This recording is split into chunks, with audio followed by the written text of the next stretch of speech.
நான் எதுக்காக கத்தி எடுக்க ஆரம்பிச்சேன் அப்படிங்கிறது கூட மறந்துட்டானுங்க இப்ப இருக்கிறவங்க. உண்மையிலேயே கத்தி எடுத்ததுங்கிறது பர்சனல் பிரச்சனை இல்லையா இல்ல சமூக பிரச்சனைக்கா? சமூக பிரச்சனை தானே பர்சனலா வெளிப்படும். அதை சொல்லுங்க. வெங்கடேஷ் பண்ணையாரும் நல்லவர் அப்படின்ற ஒரு டோன்ல மாரி செல்வராஜ் காட்சிப்படுத்துறது தான் என்னால புரிஞ்சுக்க முடிஞ்சது. தேவேந்திர குல வேளாளர் சமூகத்தை சேர்ந்த பையன். அவன் கபடி டீம், அந்த கபடி டீம்ல வெங்கடேஷ் அப்படின்னு ஒரு பேரை போட்ட டிஷர்ட் தான் அவன் போடுவான். இதுக்கு என்ன சொல்லுவீங்க? அந்த டீமை மனத்து டீம் தோக்கடிச்சிருச்சு. அப்போ உங்களுக்கு வெறுப்பு தானே வந்திருக்கணும். வெறுப்பு வரல. அதுல இந்த பையன் நல்லா விளையாடணும்ப்பா எடுத்துக்கப்பா அவங்க டீமுக்கு எடுத்துக்கிறாங்க. அதுல வந்தவர் தான் மனத்தி கணேசன். அந்த சம்பவத்தை சொல்லுவாங்க. அந்த 60 ஊருக்கும் அவங்க ஜீப்ல கொண்டு போய் கப்பை தூக்கிட்டு சுற்றி போய் எல்லா மக்களும் கொண்டாடி அன்னைக்கு அறிவிக்கிறதுக்கு எல்லாம் எதுவுமே கிடையாது. சொல்லும்போது அது ஒரு எமோஷன் தான். ஆமா, மனத்தி கணேசன்ங்கிறது வந்து ஒரு நபர் கிடையாது, நபர் இல்ல, ஒரு பெரிய கூட்டத்தினுடைய முகம். இன்னைக்கு தமிழர்களுடைய அடையாளம். பசுபதி பாண்டியனை வந்து பண்ணாங்க. ஒரு தேனி மாவட்டத்தில் இங்கேயோ தங்கி இருந்தாரு. எல்லா தொடர்பையும் துண்டிச்சுட்டு இருந்தார். அப்படியும் கண்டுபிடிச்சு போய் வெட்டி கொண்டார். திண்டுக்கல் கிட்ட இருந்தாருன்றது. ஆமா, பாலத்துல 2 பக்கமும் லாரியை வந்து நிறுத்தி தப்பிச்சு ஓட முடியாம சுத்தி வளைச்சிட்டாங்க. இவங்க வெடிகுண்டு வீச இப்படி மாத்தி கிட்டத்தட்ட ஒரு 3 தலைமுறையா வந்து அதிகாரப்பூர்வமா ஒரு 30 கொலைகளுக்கு மேல நடந்திருக்குதுன்னு சொல்றாங்க. ஆனா இன்னும் இதுக்கு வெளியே வந்து அது 200 கொலைகளுக்கு மேல நடந்திருக்கும். இதுல ஜெயலலிதா வந்து என்ன பண்ணிட்டாங்கன்னா என்கவுண்டர் பண்ணிட்டாங்க வெங்கடேஷ் பண்ணையாரை. ஆக்சுவலா என்கவுண்டர் பண்ணதுங்கிறது வந்து பசுபதி பாண்டியனை கொன்னதுக்காக பண்ணது இல்ல. பசுபதி பாண்டியன் ரொம்ப லேட்டா செத்தாரு. அப்ப அது சாதி பிரச்சனையா இல்ல. அப்புறம் ஏன் மாரி செல்வராஜ் 2 சமூகங்களுக்கு இடையே இருக்கக்கூடிய பிரச்சனைய அது எந்த நேரமும் அப்படி மாறுவதற்கு வாய்ப்பு இருக்கு. நான் ஏற்கனவே சொன்னேன், நாளைக்கு இது நடக்கலாம். 10 வருஷம் கழிச்சு முன்னேறினதா ஃபீல் பண்ணிருக்கிறார், வந்திருக்கிறார். அவர் வந்து பார்க்கும்போது ஊரே வேற மாதிரி இருக்குது. என்னங்க இவங்கெல்லாம் பைக்கில் வந்து சுற்றுறானுங்க போறானுங்க, என்ன இதெல்லாம் கேட்க மாட்டீங்களா? நான் கேட்டு ஏங்க நாங்கள் இருக்கும்போதெல்லாம் அப்படிலாம் விட மாட்டோம் தெரியுமா அப்படின்னு. சரி இதான் வம்பு எடுத்துட்டு போவேன். அவர் 2-3 கெட்ட வார்த்தை சொல்லிட்டு நீ மயிரா புஜுன்னு போயிடுவேன். முன்னேறதுக்கு போறேன்னு சொல்லிட்டு தானே போனேன். நாளைக்கு அவன் ஊர் பிரச்சனைனா அவங்க தான் கூட நிற்க போறானுங்க. நல்லது கெட்டதுக்கு ஒன்னா நிற்கிறானுங்க, ஒன்னா மண்ணா இருக்கிறோம். உனக்கு என்ன வந்து போச்சு? தீராத பகைதான். என்ன கேட்டா இதுக்கு ஒரு முயற்சி அவர் எடுத்திருக்கிறார். மாறி எடுத்திருக்கிறார். இது ஒரு முடிவுக்கு வரணும் பாரு, இப்படி ஒரு நல்லுறவு இருக்குது, நீங்களாம் சேர்ந்துதாயா ஒரு மனுஷனை வந்து இவ்வளவு தூரத்துக்கு கொண்டு வந்துருக்கிறீங்க, ஏன் இந்த பகை?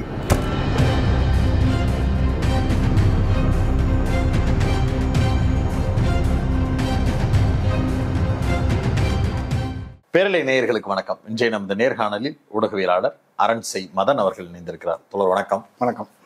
பைசன் திரைப்படம் மாரி செல்வராஜ் அவர்களுடைய இயக்கத்துல வெளிவந்திருக்குது. துருவ விக்ரம் நடிச்சிருந்தாரு. படத்தை பார்க்க விரும்புபவர்கள் உடனடியாக தியேட்டர்ல போய் பார்க்கலாம். முக்கியமான படம் தான் கூட.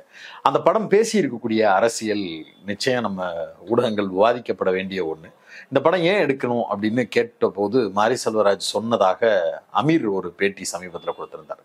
தென் தமிழகத்தில் இன்னமும் ஒரு 2 கேங்வார் மாதிரி சண்டை நடந்துகிட்டே இருக்கு. அங்க நடந்துகிட்டு இருக்கக்கூடிய அந்த பிரச்சனையை முடிவுக்கு கொண்டு வரும் விதமாக ஒரு படத்தை எடுக்கணும்னு ஆசைப்படுறேன், அதுல நீங்க நடிக்கணும் அப்படின்னு சொல்லிதான் அமீரை அழைச்சதா அமீர் பதிவு செய்ய. பசுபதி பாண்டியன் கேரக்டர் தான் அவர் பண்ண. அதுல தேடும் போது நம்மளுக்கு கிடைக்கக்கூடிய தகவல் என்னன்னா, அமீர் ஏற்றுக்கொண்டிருக்கக்கூடிய கதாபாத்திரம் பசுபதி பாண்டியன் அப்படிங்கிற அவருடைய கதாபாத்திரம், லால் அவர்கள் ஏற்றுக்கொண்டிருக்கக்கூடிய கதாபாத்திரம் வெங்கடேச பண்ணையார் அவர்களுடைய கதாபாத்திரம். வெங்கடேஷ் பண்ணையார் விசஸ் பசுபதி பாண்டியன் அப்படிங்கிறது படத்தில் காட்டப்பட்டிருக்கு. அதுக்கு உள்ள மனத்தி கணேசன் அப்படிங்கிற கபடி வீரர், அவர் வந்து இந்தியாவுக்காக விளையாடி வெற்றி வாகை சூடிய ஒரு கதை. இதுதான் படம். இதுல என்ன நம்ம பேச விரும்புறதுன்னா, பசுபதி பாண்டியன் விசஸ் வெங்கடேஷ் பண்ணையார் ஆக்சுவலா என்ன கதை? நீங்க அந்த தென் மாவட்டங்கள்ல 2 சமூகங்களுக்கு இடையே உள்ள முரண் அப்படின்னு சொன்னீங்க. 2 கேங்குன்னு சொன்னேன். 2 கேங் அது சமூக முரண்பாடாகவும் அது சில நேரங்கள்ல மாறி இருக்குது. அது 2 சமூகம் மட்டும் இல்ல, அது தேவேந்திரர் வர்சஸ் நாடார் அப்படின்றது வந்து ஒரு பெரிய அளவுல இதாகலை, இன்னும் பெரிய பிரச்சனை ஆகலை. இன்னும் அது 2 நீங்க சொன்ன மாதிரி 2 கேங்குக்கு இடையில தான் போயிட்டு இருக்குது. ஆனா அது எந்த நேரத்திலையும் அது வந்து அப்படி மாறுவதற்கான சூழல் இருக்குது அப்படின்னு ஒரு யதார்த்தம். இன்னொன்று இருக்குது, அங்க தேவேந்திரர் வர்சஸ் மறவர் அப்படின்னு சொல்லி. பொதுவாக தேவர் வர்சஸ் தேவேந்திரன்னு சொல்லுவாங்க, அப்படி கிடையாது. ஏன்னா தேவரில் வந்து 3 பிரிவு இருக்குது, அகமுடையார், கள்ளர், மறவர்னு இருக்கிறாங்க. அதுல ராமநாதபுரம், திருநெல்வேலி அந்த பகுதியில் இருக்கிறது மறவர்கள் தான். மறவர் வர்சஸ் தேவேந்திரர். அதுதான் சமூக ரீதியாவே ஒரு பகையா மாறி நிற்கும். ஆனா ராமநாதபுரம் இந்த ஏரியால இருக்கக்கூடியது வந்து இம்மானுவேல் சேகரனார் கால் மேல கால் போட்டார், முத்துராமலிங்கம் வந்து அவரை தாக்குனாரு அப்படின்ற கதையோடு தொடர்புடையதா, அப்படிங்கிற சம்பவத்தோடு தொடர்புடையதா இருக்கக்கூடியது. அது வந்து மறவர் விசஸ் இல்ல, அதுலயும் நிறைய தவறான தகவல்கள் இருக்கு. ஆக்சுவலா அந்த அந்த விஷயத்த நாம இப்ப இன்னைக்கு பேசிட்டு இருக்கிற கான்டெஸ்ட்ல அது அப்படி நடக்கல. ஆக்சுவலா அன்னைக்கு நடந்த பிரச்சனை அப்படின்றது வந்து காங்கிரஸ் வர்சஸ் ஃபார்வர்ட் பிளாக், இந்த ரெண்டு கட்சிகளுக்கு இடையிலான பிரச்சனை. அதை ரெண்டு சமூக பிரச்சனைங்கிறது போல மாத்துறாங்க. அப்படியும் கிடையாது. இன்னொன்று முரண்பாடு வந்து அப்படியே சமூக முரண்பாடுன்னு எடுத்துக்கிட்டீங்கன்னாலும் சரி, அது வந்து முத்துராமலிங்க தேவர் வர்சஸ் வேல்சாமி நாடார் முரண்பாடு தானே தவிர வந்து இம்மானுவேல் சேகரனுடைய முரண்பாடு அங்கே கிடையாது. எப்படி இருந்தது அப்படின்னு சொன்னா, அங்க வந்து காமராஜர் வந்து ஒரு ஒரு வளர்ந்த தலைவராக வந்துடுறார். 1945 அந்த நேரங்களில் வந்து மதுரை ஜில்லா போர்டு தலைவருக்கான தேர்தல் நடக்கும்போது அவர் நான் நிற்கிறேன் அப்படின்னு சொல்றார். யாரு? முத்துராமலிங்க தேவர் சொல்றாரு. காமராஜர் வந்து என்ன பண்றாருன்னா, விஜய ரங்கநாத சேதுபதி அந்த அந்த வம்சத்தில் உள்ள ஒரு தர வந்து அவர் நிறுத்துறாரு. நிறுத்துறது மட்டும் இல்லை, இவரே வந்து அங்க ஸ்பாட்டுக்கு போயிட்டார். எலெக்ஷன் நடக்கும்போது இப்போ காங்கிரஸ் கட்சியோட ஒரு தலைவர் வந்து நிற்கும் போது காங்கிரஸ் தொண்டர்கள் நிர்வாகிகள் இயல்பா யாரை தேர்ந்தெடுப்பாங்க அப்படின்னா, இவர் முன்மொழிந்த நபரை தான் தேர்ந்தெடுப்பாங்க. முத்துராமலிங்க தேவர் தோத்துறாரு. ஸோ இந்த காரணத்தினால முத்துராமலிங்க தேவர் காங்கிரஸ் விட்டு வெளியேறாரு, ஃபார்வர்ட் பிளாக் வர்றாரு. ஆமா. அப்போ இங்க என்னன்னா, ஏற்கனவே வந்து வேல்சாமி நாடாரும் முத்துராமலிங்க தேவரும் ரொம்ப நெருக்கம். வேல்சாமி நாடார் வந்து பேரையூர் அப்படின்ற ஊரை சேர்ந்தவர், பெரும் தனம் வந்தார். அப்பவே வந்து 2 துப்பாக்கிகள் வந்து வீட்டில் வச்சிருந்தார். பெரிய வசதியான ஆளு. இவங்க 2 பேருமே காங்கிரஸ்ல இருந்தாங்க. நிறைய பேருக்கு தெரியாத ஒரு செய்தி சொல்றேன். பேரையூர்ல நடந்த பொதுக்கூட்டத்துல தான் அந்த வாய்ப்பூட்டு சட்டம்னு போட்டாங்க இல்லையா, அது வந்து முத்துராமலிங்க தேவருக்கும் பேரையூர் வேலுச்சாமி நாடாருக்கும் சேர்த்து தான் போட்டாங்க. ஓகே. ஸோ அந்த அது எல்லாரும் என்ன நினைக்கிறாங்க அப்படின்னா, இது வந்து முத்துராமலிங்க தேவர் மட்டும்தான் அதில் சம்மந்தப்பட்டுக்கிறார் அப்படின்னு நினைக்கிறான். அப்படி கிடையாது. அந்த கைரேகை சட்டத்துக்கு எதிராக கம்யூனிஸ்டுகள் போராடி இருக்கிறாங்க. காங்கிரஸ்ல பிற சமூகத்தை சேர்ந்தவர்களும் போராடி இருக்கிறாங்க. அது ஒரு மொத்த சமூகத்தின் பிரச்சனையாகத்தான் அன்னைக்கு வந்து எல்லாருமே பார்த்தாங்க. ஸோ அப்படி வந்து 2 பேரும் ரொம்ப இரட்டை குழல் துப்பாக்கி போல ஒன்னாதான் இருந்தாங்க. காமராஜர் வர்சஸ் தேவர் முரண்பாடு வரும்போது வேல்சாமி நாடார் வந்து காமராஜர் பக்கம் நின்றுட்டாரு. அப்போ அவரு நாடார் சேர்ந்துக்கிட்டாங்க அப்படின்றது மாதிரி அவர் புரிஞ்சுக்கிட்டாரா என்னன்னு தெரியல. அது ஒரு கிட்டத்தட்ட அப்படி விலகிட்டார். அப்புறம் சுதந்திர போராட்டத்துல சுபாஷ் சந்திர போஸுடைய கட்சியில வந்து சேர்ந்தார். அதுக்கான அது தெரியும், ஒரு தனி ரூட். அந்த முரண்பாட்டுல அப்படி போயிடுறாரு. அதுக்கு பிறகு ஃபார்வர்ட் பிளாக் கட்சியுடைய தமிழ்நாட்டு தலைவர் அவர் தான். அதனால அந்த பகுதியில வந்து ஃபார்வர்ட் பிளாக்கா காங்கிரஸா இப்படி ஃபைட் வருது. அதுல காங்கிரசின் பிரதிநிதியாக வேல்சாமி நாடாராவும் அல்லது காமராஜராகவும் அந்த பக்கம் இப்படி முரண்பாடு வருது. அப்ப இரட்டை வாக்குரிமை அப்படின்றது வந்து இந்த 1957 தேர்தல் இருந்தது. தலித்துகளுக்கு வந்து ஒரு வேட்பாளர், பொது வேட்பாளர்னு ஒன்று நிறுத்திருப்பாங்க. சசிவர்ண தேவர் வந்து அதில் வந்து ஜெயிச்சிருப்பாங்க. தலித் வேட்பாளர் இவங்க நிறுத்தினவங்க தோத்துருப்பாங்க. காமராஜர் நிறுத்தினவர் வந்து ஜெயிச்சிருப்பாங்க. அப்போ அதில் தான் வந்து என்ன அப்படின்னா, நம்மளை வந்து திட்டமிட்டு தோக்கடிச்சிட்டாங்க என்பது போல அது ஒரு பிரச்சனையை உருவாகி, அது பேசி பேசி முரண்பாடாகி, அப்போ யாரு நம்ம ஆளுங்களாம் நம்ம ஓட்டு போட்டிருப்பாங்க. அப்போ யாரு நாடாரும் தலித்தும் தான் ஓட்டு போட்டு ஜெயிக்க வச்சுட்டாங்க. அப்போ நாடார்கள் வந்து எக்கனாமிக்கலாகவும் ஆர்கனைஸ்டாகவும் எப்படி இருப்பாங்க உங்களுக்கு அது புரியும். தலித்துகளை பொறுத்த வரைக்கும் ஒவ்வொரு பகுதியிலும் சிறு சிறு தொகுதியா இருப்பாங்க. இடைநிலை சாதிகளை பொறுத்த வரைக்கும் ஒவ்வொரு ஊர்லயும் பல்கா இருப்பாங்க. அவங்க ஓட்டிங் டிசைட் ஃபேக்டரா இருப்பாங்க. ஆமா, தலித்துகள் வந்து அப்படி இருக்க மாட்டாங்க. ஆமா. அப்போ நாடார்களோட அப்படி அந்த கோபம்ங்கிறது வந்து அது தலித்துகள் தானே எப்பவுமே யாரு இழப்ப எழுச்சவாயங்கிறத நோக்கி தானே போகும். அதுல வந்து அங்க ஒரு கோயில் திருவிழாவில் வந்து தேவரை வாழ்த்தி பாடுங்க அப்படின்னு சொல்லி அது தலித்துகள் நடத்தக்கூடிய இது. அதுல அப்படி முரண்பாடாகி அப்புறம் சண்டை, கிணத்துல வந்து மண்ணெண்ணெய் ஊத்திட்டாங்க, குடிக்கிற தண்ணியில மண்ணெண்ணெய் ஊத்திட்டாங்க, அப்படி இப்படின்னு இப்படி அது பத்திக்குச்சு. அதுக்கப்புறம் அது வந்து தலித் வர்சஸ் மறவர்னு அதுக்கப்புறம் இத ஆகுது. அப்ப இதுலதான் முன்னாடி யார் வர்றாருன்னா இம்மானுவேல் சேகரன் வர்றாரு. அவர் பரமக்குடி ஏரியாக்கள்ல வந்து ஒரு பாதுகாப்பு அரண் போல நின்று அதை ஃபைட் பண்றார். ஒரு லீடரா வந்து வரார். இன்னும் சொல்ல போனா அவர் வந்து இம்மானுவேல் தான் ஒரு பேர். அந்த தலித் தொகுதியில் நிற்கணும் அப்படின்னு சொன்னா கிறிஸ்தவர் வந்து நிறுத்த முடியாது. ஏன்னா அவரை வந்து அவங்க எஸ்சியில வச்சுக்கிறதுல அவங்க ஓபிசியில வந்துடுவாங்க. இப்போ அவர் வந்து சேகரன் அப்படின்னு சொல்லி பேரை மாதிரி இந்துவா மாறி அவர் தான் அந்த தொகுதியில நிக்கிறதுக்கு சீட்டு கேட்டார். இன்னும் சொல்ல போனா இம்மானுவேல் சேகரனா கட்சிகளை கொண்டு வர அவரு வந்து தனியா ஒன்று வச்சிருந்தாங்க. அவங்க வந்து சசி பெருமாள் அப்படின்னு சொல்லி பீட்டர் பெருமாள் மன்னிக்கணும், பீட்டர் பெருமாள்னு ஒருத்தர் வந்து அவர் வந்து அவர் ஒரு வைசியர் பேரவைங்கிற மாதிரி ஒன்று நடத்தி இருந்தா. அப்படி தங்களை வைசியர்னு அவங்க சொல்லிட்டாங்க. அன்னைக்கு சத்திரியர்னு சொல்றது, வைசியர்னு சொல்றது சூத்திரர் தான். ஆமா, அப்படியே நாங்க வைசியர்கள் அப்படின்ற மாதிரி அவர் வந்து நாங்க விவசாயிகள். அந்த இதுல வந்து அவர் ஒரு அமைப்பு வச்சுட்டு இருந்தாரு. அவருக்கு சிஷியர் தான் இமானுவேல் சேகர். அப்போ இவரை வந்து காங்கிரஸுக்கு 2 பேருமே கூடும்போது இவர் காங்கிரஸுக்கு வந்துடுறாரு. காங்கிரஸ்ல வந்து ஆக்டிவா வேலை செய்யறாரு. இவங்க ஏன் இது செஞ்சாங்க அப்படின்னு சொன்னா, முக்குளத்தோர் தேவர் சமூகம் அப்படியே அந்த பக்கம் போயிடும், மீதி இருக்கிறத போலரைஸ் பண்ணணும். இப்போ அதுக்கு வந்து தலித்துகள் ஒரு லீடர் வரணும் அப்படின்ற மாதிரி எல்லாமே அரசியல் தான். இப்போ காங்கிரஸ் காமராஜர் அரசியல் செஞ்சாருன்னா, அரசியல் செய்யலைன்னா எவனுமே நிக்க முடியாதுங்க. அவர் ஜாதி அரசியல் பண்ணாரா அப்படின்னு கேட்டா ஃபேக்ட். பக்கா அரசியல்வாதி அவர். நீ அரசியல்ல ஒரு பக்கா அரசியல்வாதி. அவருடைய நிர்வாகத்தை பத்தி நீங்க வேற மாதிரி பேசுங்க. ஜெயிக்கணும்னா இங்க அரசியல் இருக்குது, சமூகம் சாதியா தான் இருக்குது. அப்ப அதுக்கு என்னென்ன உண்டோ அத்தனையும் செஞ்சா நீங்க அரசியல்ல வந்து நல்லவனா இருந்தாலும் ஜெயிக்க முடியாதுங்க, வல்லவனா இருந்தாலும் ஜெயிக்க முடியாது. இது ஒன்றும் அவமானம்லாம் கிடையாது. அப்ப அதுல வந்து அவர் அதுக்குரிய வேலைகளை செய்யறாரு. இன்னும் சொல்ல போனா நாடார்களும் தேவரும் இருக்கக்கூடிய பகுதிகளில் ஒரு தேவர் சமூகத்தை நிறுத்துவார். ஏன்னா நாடார் வந்து எப்படினாலும் சரி காமராஜர் அப்படின்னு சொன்னா வந்துடும், இதுதான் வராது, அப்போ தேவரை போடு, இப்படியெல்லாம் நிறைய வேலைகளை வந்து அவர் செஞ்சிருக்கிறார். அதை நீ வரலாறு பின்னாடி போய் பார்த்தீங்கன்னா இந்தந்த கம்யூனிட்டிகளை வந்து எங்கெங்க போட்டாங்க அப்படிங்கிற கணக்குகள்லாம் இருக்கும். இந்த முரண்பாடு வந்து பேரையூர் வேலுசாமிக்கும் இவருக்கும் ஒரு முட்டிக்குச்சு. அப்போ வந்து ஒரு பீஸ் மீட்டிங் ஒன்று போடலாம் அப்படின்னு சொல்லி ஏற்பாடு பண்ணுறாங்க. அந்த பீஸ் மீட்டிங் நடக்குது. எல்லாரும் சொன்னாங்க கால் மேலே கால் போட்டாரு, சிகரெட் பிடிச்சாரு அப்படின்றத சொல்கிறாங்க. ஒரு அரசு அலுவலகத்துக்குள்ள அல்லது ஒரு பொது அரங்கத்துக்குள்ள கலெக்டர் முன்னாடிலாம் யாரும் அப்படி சிகரெட் பிடிச்சிட்டுலாம் இருக்க மாட்டாங்க. இது உங்களுக்கு தெரியும், இது ஒரு பொது இது. பொதுவாக வெளியிலே அடிச்சிருந்துருக்கலாம், அப்படி இருந்தாலும் அது பிரச்சனை இல்லை, அது இல்லை பிரச்சனை. நான் அந்த மீட்டிங்கில் நடந்ததை சொல்கிறேன். அந்த மீட்டிங்கில் வந்து யாரெல்லாம் இருக்கிறாங்க அப்படின்னு சொன்னால், சசிவர்ண தேவர் இருக்கிறார், முத்துராமலிங்க தேவர் இருக்கிறார். முத்துராமலிங்க தேவர் வந்து எம்பி, இவர் வந்து எம்எல்ஏ. சமூக பிரதிநிதியாக மட்டும் போல, அவங்க வந்து மக்கள் பிரதிநிதியாகவும் ஜனநாயகபூர்வமாக தேர்ந்தெடுக்கப்பட்ட மக்கள் பிரதிநிதிங்கிற வகையிலையும் போகிறாங்க. பேரையூர் வேலுசாமி நாடார் வராரு, அப்புறம் இமானுவேல் சேகரன் போகிற. அப்படி இது சமூக பிரதிநிதித்துவம் எல்லாம் சேர்ந்து தான் அது காங்கிரஸ் கட்சியின் பிரதிநிதி, இப்படி எல்லாமே வச்சுக்கிங்க. அவங்க வந்து என்ன இருந்தாலும் எம்எல்ஏ எம்பினாலும் ஆளுங்கட்சி இவங்க. இப்போ நீங்கள் பார்த்தீங்கன்னா நாடார், தேவேந்திர குல வேளாளர், மறவர்னு இருக்கும். ஆனால் மொத்தமாக பிரித்து பார்த்தீங்கன்னா ஃபார்வர்ட் பிளாக் காங்கிரஸ் இப்படித்தான் போய் உட்கார்ந்துருக்கிறாங்க. அதிகாரத்தில் இருக்கிற கட்சி காங்கிரஸ். அப்போ அதுலயும் எப்படின்னா 57 எலெக்ஷன்ல வந்து அதுக்கு முன்னாடி 39% ஓட்டு வாங்கி காங்கிரஸ் ஜெயிச்சிருந்தது.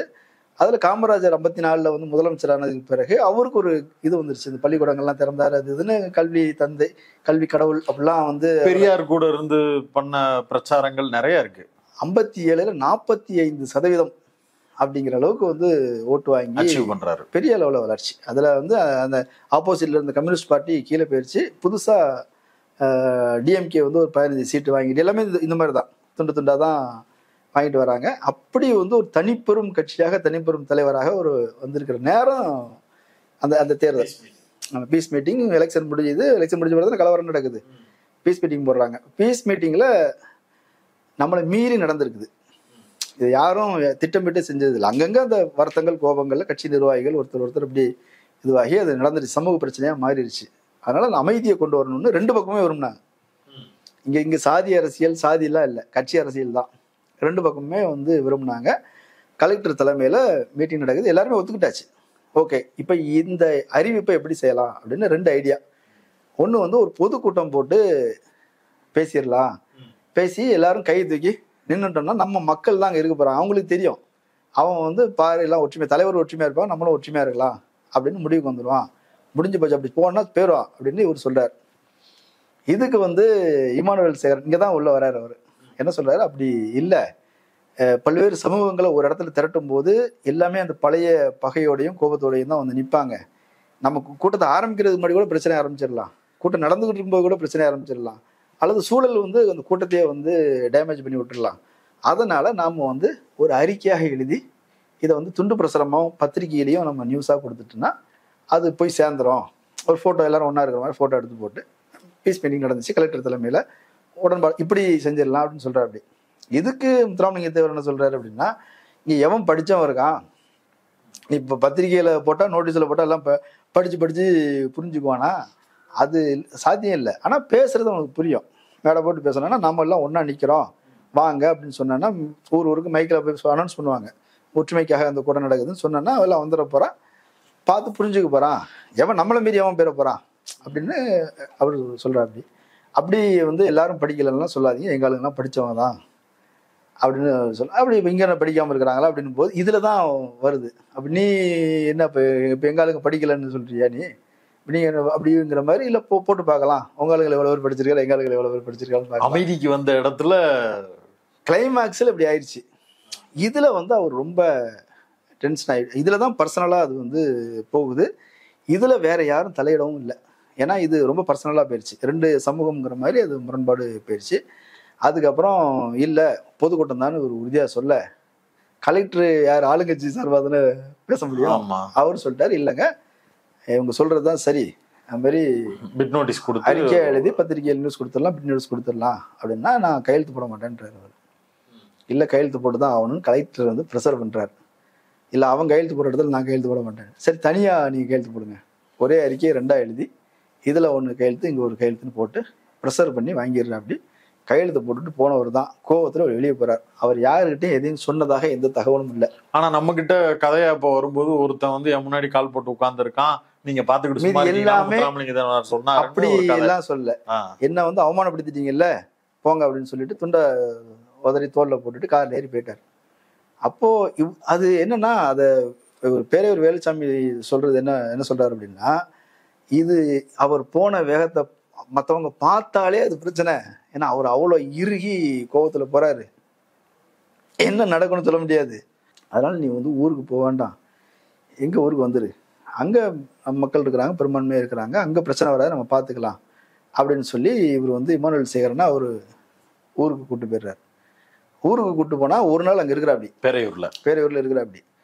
அதுக்கப்புறம் மறுநாள் எனக்கு பாரதி பத்தி ஒரு ஸ்கூல்ல பேசுறதுக்கு நான் அப்பாயின்மெண்ட் கொடுத்துருக்குறேன், நான் போய் ஆகணும், அதனால நான் போறேன் அப்படின்ற. அப்படி இல்லப்பா அது உயிருக்கு ஆபத்து பிரச்சனை அப்படி இப்படின்னு சொல்லும்போது கேட்கல. உடனே கையில் ஒரு துப்பாக்கி, 2 துப்பாக்கி அவர் வச்சிருக்கிறார், ஒரு துப்பாக்கியை கொடுத்து அதுக்கு புல்லட்லாம் கொடுத்து சேஃப்டிக்கு வச்சுக்கோ, நிச்சயமா ஆபத்து வரும் அப்படின்னு எனக்கு நல்லா தெரியும் அப்படின்னு சொல்லி அவர் சொல்ற. அப்படி இல்லை எங்கள் மக்கள் இருக்கிறாங்க, நானும் பார்த்துக்கலாம், அப்படி ஒன்றும் ஏற்கனவே பெரிய மோதல்லாம் நம்ம பார்த்தாச்சு, எதிர்கொண்டுக்கலாம். ஏன்னா இராணுவத்திலிருந்து வந்தவர்.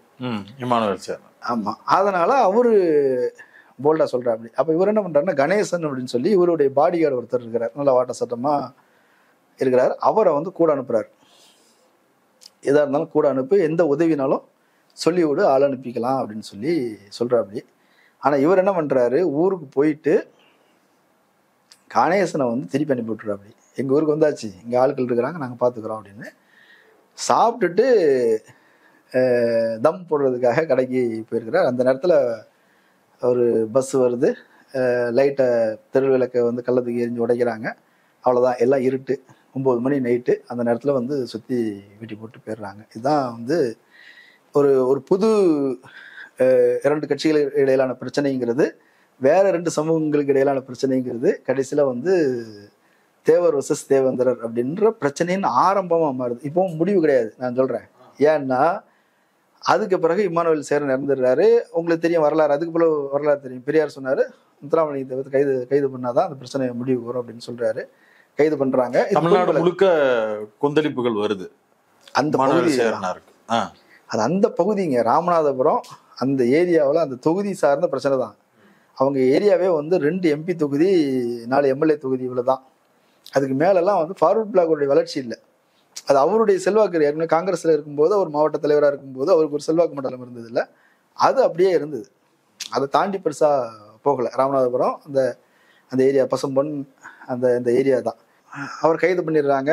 ஆக்சுவலா அவர் கைது பண்றதுக்கு பெரிய முகாந்திரம் ஒன்றும் கிடையாது, ஆனா கைது பண்றாங்க, என்கவுண்டர் பண்றாங்க. இவரை யாரு வெட்டி கொண்டாங்களோ அவங்கள கண்ணை கட்டி, அதெல்லாம் கடுமையாக திமுகவே கடுமையா விமர்சனம் பண்ணியிருக்குது, ஜனநாயக விரோதமானது அப்படின்னு சொல்லி அண்ணா பேசியிருக்கிறார் சட்டமன்றத்தில். பெரிய பிரச்சனையாகி இது அநீதி, தப்பே செஞ்சிருந்தா கூட நீங்க விசாரிச்சு தான் தண்டிக்கணும், இப்படி செஞ்சது தப்பு, கண்ணை கட்டி இந்த மாதிரி சுட்டு கொண்டது அப்படின்றது. இமானுவேல் சேகரனாரை வெட்டி கொன்ன நபர்களை போலீஸ் என்கவுண்டர் பண்ணிட்டாங்க. அவங்க ஒரு இடத்துல தலைமுறை பண்ணது காங்கிரஸ் ஆட்சியில் இருந்த காங்கிரஸ். ஆமா, காமராஜர் தலைமையிலான அரசு. கக்கன் தான் காவல்துறை அமைச்சராக இருந்தாரு. அப்ப பண்ணிட்டாங்க. இவரு முத்துராமலிங்க தேவரை வந்து அரெஸ்ட் பண்ணிட்டாங்க. ஒரு 15 நாள் என்னமோ ஒன்று இருந்தார். ஆனால் அதுக்கு முக்கியமான காரணம் ஒன்று இருக்குது. என்னன்னா, காமராஜர் ஆட்சியை வந்து கவிழ்க்கிறதுக்கு ஒரு பிளான் நடந்தது. ராஜாஜி தலைமையில் அவர் வந்து ஜனநாயக காங்கிரஸ் ஒரு பேரவை மாதிரி ஒன்று உருவாக்கி, இந்த பக்கம் இருக்கிற திமுக அவங்க எல்லாம் சேர்த்து நாம் வந்து அதை கூட்டணி அமைக்கலாங்கிற மாதிரி ஒரு பிளான் ஒன்று இருந்தது. அதுக்கு முத்துராமலிங்க தேவர் இசைவளித்திருந்தார். அதுக்கு ஒரு மீட்டிங்கும் ஆர்கனைஸ் பண்ணியிருந்தாங்க. காங்கிரஸ்ல இருந்து சில எம்எல்ஏக்களை வந்து உள்ள வர்றதுக்கு அவங்களும் ஆதரவு இருந்தது. இந்த மீட்டிங்க்கு முன்னாடி அவர் அரெஸ்ட் பண்ணாங்க. எல்லாத்துலேயும் ஒரு அரசியல் இருக்குல்ல, சரி அரெஸ்ட் பண்ணிட்டாங்க. அதுக்கப்புறம் அந்த பிரச்சனை முடிஞ்சிருச்சு, என்கவுண்டர் பண்ணிட்டாங்க. ஆமாம், அந்த பிரச்சனையும் முடிஞ்சிருச்சு. அதுக்கப்புறம் அது பெருசாக இதாகலை. இது நடந்தது 58, 57, 58 அதோட முடிஞ்சிருச்சு. ஆனால் இந்த பிரச்சனை எப்போ மறுபடி மேலே வருது? முத்துராமலிங்க தேவர் வந்து அதுக்கப்புறம் 62 தேர்தல் எல்லாம் வந்து பெரிய அளவில் பிரச்சாரமே பண்ணலை. மதுரையில் மட்டும் ஒரு பொதுக்கூட்டம் போட்டு பேசினார். அது ஏன்னா உடம்பும் ரொம்ப முடியாமல் போயிடுச்சு. இறுதி காலம் 63 அவர் இறந்துடுறாரு. இறந்ததுக்கு பிறகு அவருக்கு குரு பூஜை எல்லாமே அவங்க குடும்பத்தார் அந்த பகுதியில் வந்து நடத்துகிறாங்க. இவ்வளோதான் குரு பூஜை. சுற்று வட்டார பகுதியில் இருந்து போகிறது, வழிபடுறது, ஒரு ஒரு ஒரு ஒரு சித்தர் என்பது போல அவரை வந்து நம்புறாங்க. அந்த வழிபாடுங்கிறது தொடங்குது. குரு பூஜை இதெல்லாம் தொடங்குது.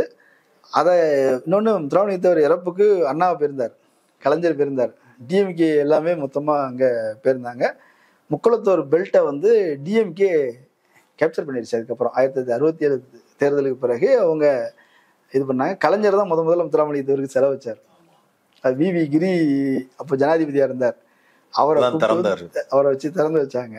ஸோ முத்துராமலிங்க தேவர் இந்த அரசியல்லாம் இவங்க கேப்சர் பண்ணி டிஎம்கே சப்போர்ட் ஏரியா அப்படின்ற மாதிரி அதை வந்து மாற்றி வச்சுருந்தாங்க.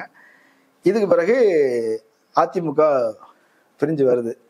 திண்டுக்கல் இடைத்தேர்தல் நடக்குது 72. இந்த நேரத்தில் வந்து காமராஜர் காங்கிரஸ்னு ஒன்று தனியாக இருக்குது, இந்திரா காங்கிரஸ்னு ஒன்று தனியாக இருக்குது.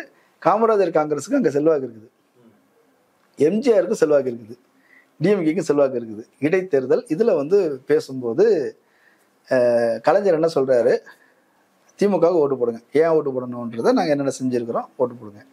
ஒருவேளை திமுகவுக்கு ஓட்டு போட விருப்பம் இல்லை அப்படின்னா நீங்கள் வந்து காமராஜருக்கு போடுங்க. அவர் கல்வி தொண்டு ஆற்றினார், அவருக்கு ஒரு பெருமை மிகு வரலாறு இருக்குது, எக்காரணம் கொண்டு நடிகனுக்கு போடாதீங்கன்னு அவர் சொல்ல, இவர் வந்து என்ன பண்ணிட்டாரு, இதை எடுத்துக்கிட்டார்.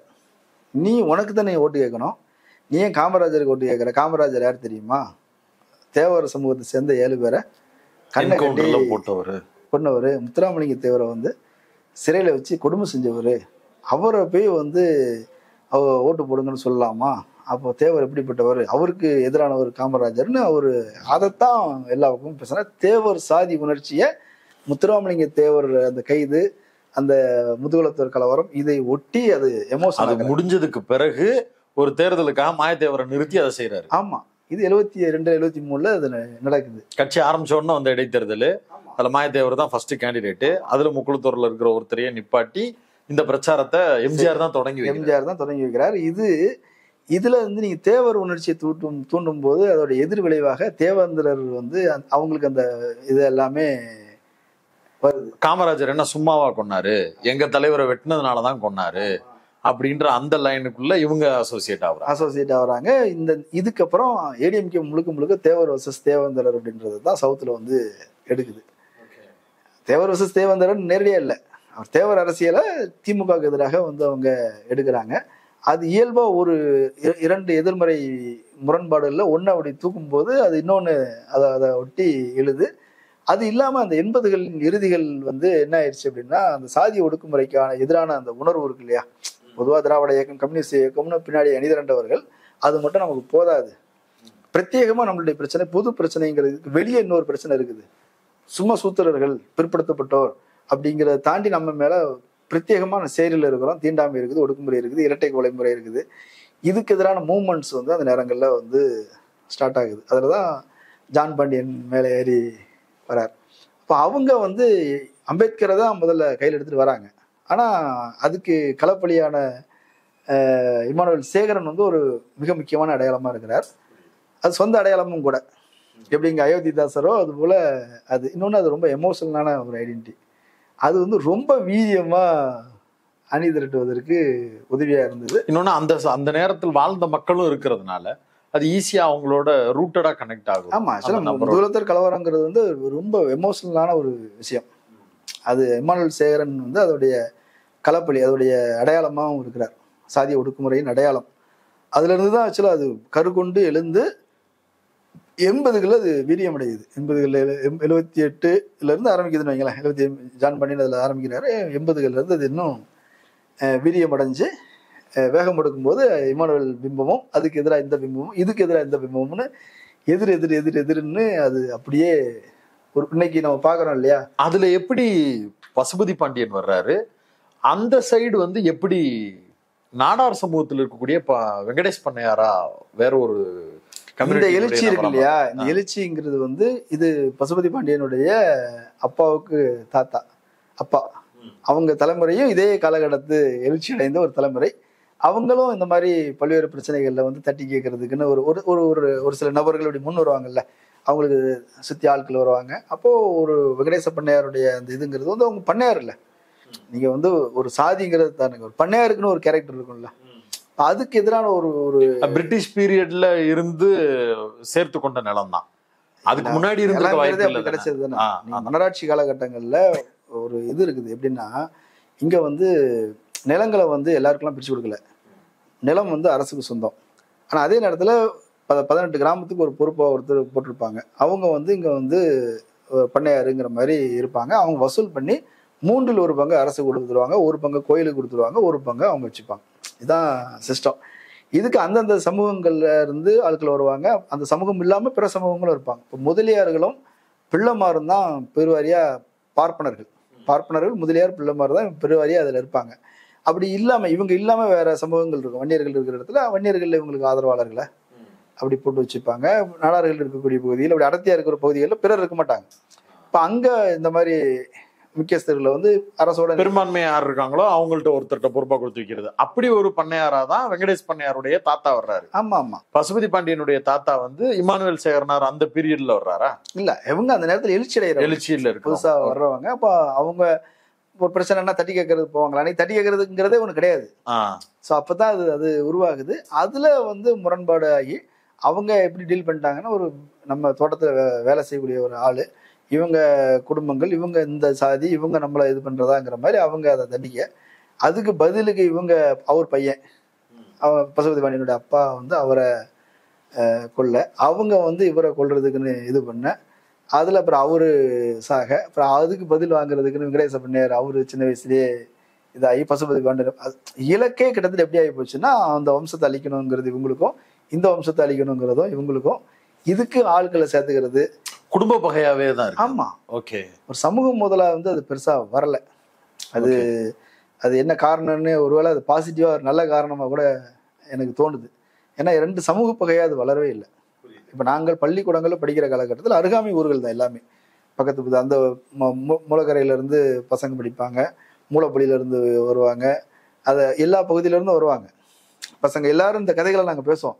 இந்த பழிவாங்கிற கதை இருக்கு இல்லையா, இந்த கதைகளை தான் வந்து பலமுறை பேசி பேசி செழிச்சிருக்கோம் நாங்கெல்லாம். ஓகே. ஆமா, அவ்வளவு தூரம் அது இருக்கும். அவங்க ஆனா படத்துல சொல்லும் போது நான் எதுக்காக கத்தி எடுக்க ஆரம்பிச்சேன் அப்படிங்கிறது கூட இப்ப இருக்கிறவனுங்களுக்கு மறந்துட்டானுங்க. இப்ப இருக்கிறவனுங்க இவனுங்களுக்கு புரியவும் மாட்டேங்குது அப்படின்னு ஒரு இடத்துல பசுபதி பாண்டியன் கேரக்டர் சொல்ற மாதிரி வருது. பாண்டியராஜான்ற அமீர் கேரக்டர் உண்மையிலேயே கத்தி எடுத்ததுங்கிறது பர்சனல் பிரச்சனை இல்லையா, இல்ல சமூக பிரச்சனைக்கா? சமூக பிரச்சனை தானே பர்சனலா வெளிப்படும். சொல்லுங்க. இப்ப எப்படின்னா, நான் அது ரொம்ப உள்ள போக கூடாதுன்றதுனால, ஏன்னா அது நிறைய சிக்கல்கள் உள்ள விஷயம். ஓகே. அங்க வந்து ஒரு நீ புரிஞ்சுக்க வேண்டியது, ஒரு பண்ணையாருக்குடைய கேரக்டர் அவங்க என்னெல்லாம் பண்ணிருப்பாங்கன்னு பாருங்க. அதுல பாதிக்கப்பட்ட பலர்கள்ல ஒருத்தர் தான் இவங்க குடும்பம், பசுபதி பாண்டியன் குடும்பம். ஆமா, அப்படிதான் இருக்கும். அல்லது அவர் வேற ஒருத்தருக்காக நீதி கேட்டு போயிருந்திருப்பார். இப்படி நீ விடுத்து நான் பூடகமாவே சொல்றேன். புரியுது. ஏன்னா எல்லாம் சுத்தி இருக்கிறவங்க தான், நான் அதுக்கு நடுவில் தான் இருக்கிறேன். புரியுது. அதனால நான் பூடகமாவே சொல்றேன். அப்போ அப்படி வந்து ஒரு பண்ணையார் வர்சஸ் பண்ணையடிமை அப்படிதான் அது முரண். ஆதிக்க சாதி வர்சஸ் தலித்துங்கிறதெல்லாம் அது போகல. ஒரு பண்ணையார் வர்சஸ் பண்ணையடிமைக்குரிய அந்த அது என்னன்னா ஒரு அமைப்பாக வந்து அது வரல. ஒரு கம்யூனிஸ்ட் கட்சி என்ன செஞ்சிருக்கோம்னா, அதை வந்து ஆர்கனைஸ் பண்ணி அதுக்கு எதிரான போராட்டம், அது கருத்து பிரச்சாரம், உரிமை கோரல், அதுக்கு பிறகு அதுல அடிபணிய வைத்தல், ஆமா அப்படி கோரிக்கை ஏற்றுக்கொள்ளப்பட்டதுன்னு ஒரு ஒப்புதல் வாக்குமூலம், அதற்கு பிறகு ஒரு ப்ராசஸ் அது நடக்கும். ஆமா பட் இது இண்டிவிஜுவல்ஸ் எடுக்கக்கூடிய முடிவுன்றதுனால பர்சனல் பகைகளாவே வர ஆரம்பிச்சு. ஆமா. அது என்ன காரணம் அப்படின்னா, நீங்க கலைஞர் ஒரு தடவை சொல்லும்போது திருநெல்வேலிக்கு தெற்க திராவிட இயக்கமே இல்லைன்னு அதை சேர்த்து சொல்லிக்கலாம். நீங்க கம்யூனிஸ்ட் இயக்கமும் கிடையாது. ஓகே. ரொம்ப பலவீனமான பகுதி. அதுக்கு என்ன காரணம் அப்படின்னா, காமராஜருடைய எழுச்சி அப்படின்றது வந்து நாடார் கம்யூனிட்டியை வந்து மொத்தமா அப்படி காங்கிரஸ் முன்னாடி திரட்டிடுச்சு. அங்க பண்ணை அடிமை, பண்ணையாரு, இணையர் எல்லாருமே அதுலதான் இருப்பார். காமராஜர் தான்ங்கிற மாதிரி அது ஆயிடுச்சு. அதனால பிற இயக்கங்கள் வந்து அங்க பெரிய அளவுல வளர முடியல. இமானுவேல் சேகரன் போன்றவர்களும் காங்கிரஸ்ல இருந்ததுனால தலித் மக்களும் காங்கிரஸ் சார்பு அப்படின்ற மாதிரி அதுல ஒரு பிரிவு வேணா கம்யூனிஸ்ட்ல இருப்பாங்க. கம்யூனிஸ்டுகள் இருந்தாங்க, நம்ம இல்லைன்னா சொல்றது இல்லை. ஒரு பெருந்திரளான சக்தியை வந்து அவங்க திரட்டிக்க முடியல. ஏன்னா எங்க எப்படி பார்த்தாலும் சரி, நீங்க தலித்துகளை மட்டுமே வச்சு ஒரு மூவ்மெண்ட் சக்சஸ் ஆக முடியாது. ஏன்னா பண்ணையடிமைகள்ங்கிறது வந்து நீங்க எங்க நாடார்களும் இருக்கிறாங்க, தேவர்களும் இருக்கிறாங்க, தேவதர்களும் இருக்கிறாங்க. எல்லாருமே வந்து செல்வந்தர்கள் கிடையாது. துண்டு நிலம் இருக்கும் அல்லது நிலம் இல்லாதவர்களா இருப்பாங்க. இவ்வளவுதான். ஒவ்வொரு சமூகத்திலையும் 1-2 பேர் வேணா பெருசா இருக்கலாமே தவிர பெரும்பாலான மக்கள் வந்து அன்றாட காட்சிகளா தான் இருப்பாங்க. ஆமா. அவங்களுக்கு இந்த படத்துல இன்ட்ரெஸ்டிங் என்ன இருந்ததுன்னா, 2 தரப்பு விஷயத்தையும் பேசுறாரு. வெங்கடேஷ் பண்ணையாரும் நல்லவர் அப்படின்ற ஒரு டோன்ல மாரி செல்வராஜ் காட்சிப்படுத்துறது தான் என்னால புரிஞ்சுக்க முடிஞ்சது. அவரு ஒரு கபடி டீம் வச்சிருக்கிறாரு, கிளப் ஒன்று நடத்துறாரு. அந்த கிளப்ல எந்த சாதியா இருந்தா என்ன, நல்ல திறமையான பையனா இருந்தா விளையாட கூப்பிட்டுக்குருவோம் அப்படிங்கிற சென்ஸ்ல இருக்கிறாரு. கூட இருக்கக்கூடிய நபர்கள் அந்த பையனுடைய சாதியால தனக்கு ஆபத்து வரும்னு இவர்கிட்ட எச்சரிக்கும் போது கூட பேசாம உங்க வேலையை பாருங்கடான்னு சொல்றாரு. இன்ஃபேக்ட் அது ஒரு கட்டத்துல வந்து யாரு வந்து இன்னொரு சாதிக்காரன்னு இந்த பையனை சந்தேகப்படுன்னு அவர்கிட்ட சொன்னானோ அவனே, அவருடைய சொந்த சாதிக்காரனே இவரை கொல்றதுக்கு துரோகியா மாறி இருக்கிறான் அப்படின்றது. அப்ப சாதி வந்து ஆளை தீர்மானிக்க போறது இல்லை, உன்னுடைய செயல்பாடு தான் தீர்மானிக்குது அப்படிங்கிற லைன் கொண்டு வராரு. இந்த வெங்கடேஷ் பண்ணையாருங்கிற கேரக்டரே வந்து சாதி பார்த்து இது பண்ண வேண்டாம் அப்படிங்கிற ஒரு சென்ஸ்ல இருப்பது போலதான் தோணுது. அப்படிதான் அது அங்க அவங்க ஊரோட சூழலே பாத்தீங்க அப்படின்னா, இந்த பக்கம் பிள்ளைமார் இருப்பாங்க, இந்த பக்கம் நாடார் இருப்பாங்க, இந்த பக்கம் கோனார் இருப்பாங்க, இந்த பக்கம் தேவந்தர் இருப்பாங்க. இப்படி பல்வேறு சமூகங்களும் இருக்கக்கூடிய பகுதி. ஒரு பண்ணையார் குடும்பங்கிறது வந்து எல்லாருக்கும் பொதுவா இருப்பாங்க. ஒரு கோயில் திருவிழானா முன்னாடி நிற்பாங்க, எல்லாரையும் சேர்த்து வச்சு. எல்லாருடைய கோயில் திருவிழாலையும் இவங்க தான் முதல் பரிவட்டம் கட்டுற மாதிரி. ஆமா, இவங்க எல்லா பக்கமும் போவாங்க வருவாங்க. இவங்க தோட்டத்துல வேலை எல்லா பிரிவும் உங்களுக்கு ஏகப்பட்ட இடம், 1000 ஏக்கருக்கு மேல சொத்து இருக்குது இல்ல. இந்த பக்கம் மூலகரில இருந்து ஆரம்பிச்சீங்கன்னா அந்த பக்கம் தூத்துக்குடி வரைக்கும் போகுது. 40 கிலோமீட்டர்ல அங்கங்க உங்களுக்கு இடம் இருக்குது. பழைய கையில் அங்கங்கெல்லாம் இடம் இருக்குது, பெரிய பணக்காரங்கள்ல. அதனால எல்லா சமூகமும் அவங்ககிட்ட இருப்பாங்க. தேவர் சமூகத்தை சேர்ந்தவங்களும் அவங்களுக்கு ஆள்கள். நீங்க வந்து அடியாள்னு நான் சொல்ல வரல. அவங்க பணியார் குடும்பங்கிற வகையில அவங்களுக்கு வந்து பல சமூகங்கள்ல இருந்தும் அவங்களுக்கு பணியாளர்கள் இருந்தாங்க, விசுவாசிகள் இருந்தாங்க, விசுவாசத்தோட இருந்தாங்க. இவங்க ஒவ்வொரு ஊர்கள்லயும் இந்த மாதிரி விளையாட்டு போட்டி அது நடந்ததுன்னா பரிசு கொடுக்கறதுக்கு போறது வர்றது இந்த மாதிரிலாம் உண்டு. அதனால இந்த பசுபதி பாண்டியன் வர்சஸ் இது வந்து வெங்கடேஷ் பண்ணையாருங்கிறது வந்து அது பர்சனல் குடும்ப பகையாதான் எல்லாராலையும் பேசப்பட்டுச்சு. ஆனா கடைசி வரைக்கும் 2 பேரும் சந்திச்சுக்கிறவே இல்லையா? நீங்க எங்க சந்திச்சிட்டாங்கன்னா யாராவது ஒருத்தர் செத்து போயிடுறாங்களே. நீங்க ஒண்ணும் இல்லைங்க. இப்ப சமீபத்துல பசுபதி பாண்டியனை வந்து கொண்டாங்க. ஒரு தேனி மாவட்டத்துல இங்கேயோ தங்கி இருந்தாரு. அவரை வந்து அவர் தலைமுறைவா இருந்து எல்லா தொடர்பையும் துண்டிச்சுட்டு இருந்தார். அப்படியும் கண்டுபிடிச்சு போய் வெட்டி கொண்டாங்க. திண்டுக்கல் கிட்ட இருந்தாருன்றது. ஆமா, அப்படி சொன்னாங்க. அதுக்கு முன்னாடி கோர்ட்டுக்கு போயிட்டு வராங்க.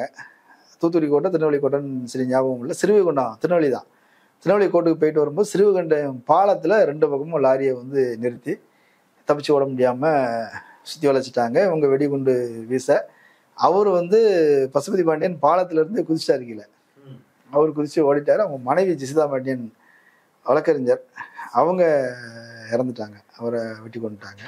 இப்படி வந்து அந்த பகைங்கிறது வந்து அது அடுத்தடுத்த தலைமுறைகள் அதை செஞ்சுக்கிட்டே தான் இருக்கிறாங்க. அதுக்கு நான் விசாரிச்ச வகையில் அதுக்கு என்ன முடிவுன்னு யாருக்குமே தெரியலன்னு சொல்றாங்க. இப்ப எந்த எக்ஸ்ட்ரீம் வரைக்கும் வந்திருக்கிறாங்க?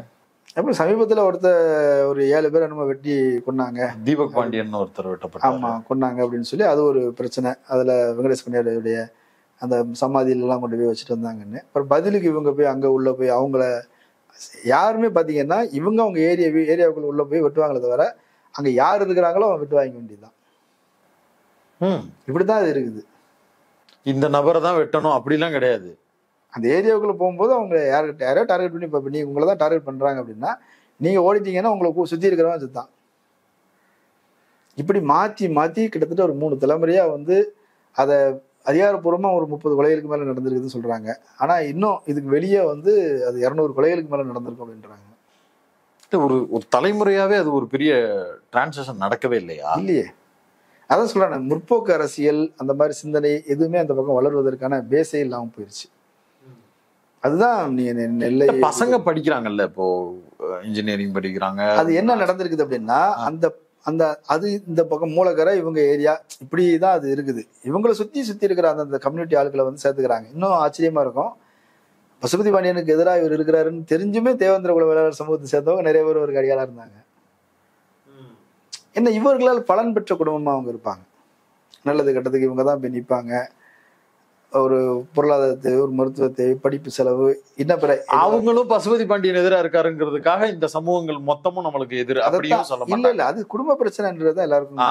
அப்ப அது சாதி பிரச்சனையா இல்ல. அப்புறம் ஏன் மாரி செல்வராஜ் 2 சமூகங்களுக்கு இடையே இருக்கக்கூடிய பிரச்சனைய அது எந்த நேரமும் அப்படி மாறுவதற்கு வாய்ப்பு இருக்கு. நான் ஏற்கனவே சொன்னேன், வந்து 2 கட்சிகளுக்கு இடையிலான பிரச்சனை 2 சமூகங்களுக்கு இடையிலான பிரச்சனையா மாறிச்சு. வேற 2 சமூகங்களுக்கு இடையிலான பிரச்சனை வேற ஒரு சமூகத்துக்கு இடையிலான பிரச்சனையா மாறுது. அதுக்கப்புறம் 2 பிம்பங்கள் வந்து உருவாகி 2 சமூகத்தை வந்து பிளவுபடுத்தினதுங்கிறத நான் ஏற்கனவே சொல்லியிருக்கிறேன்.